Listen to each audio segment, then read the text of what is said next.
Martin Hyde.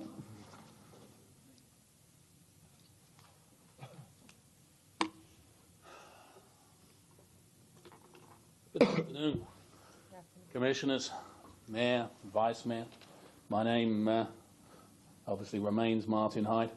You know, the ability to fund this is the same as you having the ability to pick my pocket, but doesn't mean that you should. I'm not buying it either. This week, we've been exposed to the reality that city staff is recommending a tax increase. This is despite property tax valuations being up by over 8%. Increasing the millage rate after 5 years of having increased revenues from increased property values is insulting the intelligence of taxpayers. The reason the city has a projected deficit of $1 million is not, as suggested, because of the transfer of 5 parks from the county back to the city. It is because of a massive expansion of city payrolls.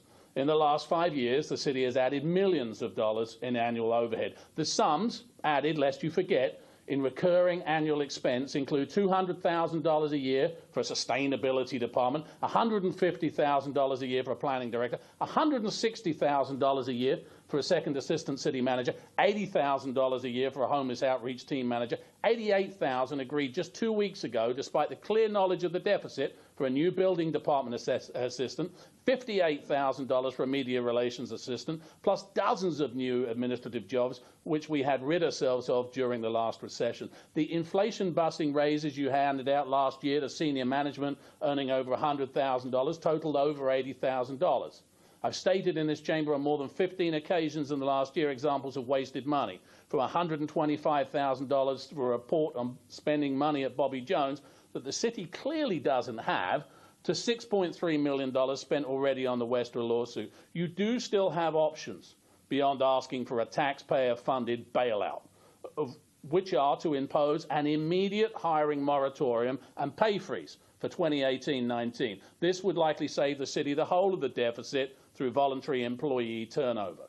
The city also needs to cut its legal budget by 25%, putting an immediate end to the Chapman lawsuit, amongst others. Not writing ordinances about matters that aren't actively happening in Sarasota, as exampled by the contentious conversion therapy issue, would save money immediately.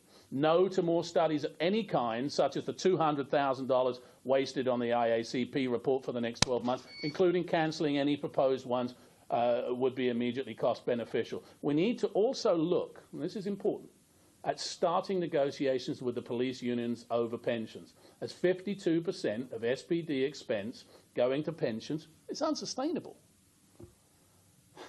as are the retired employee health benefits at current levels. They just are.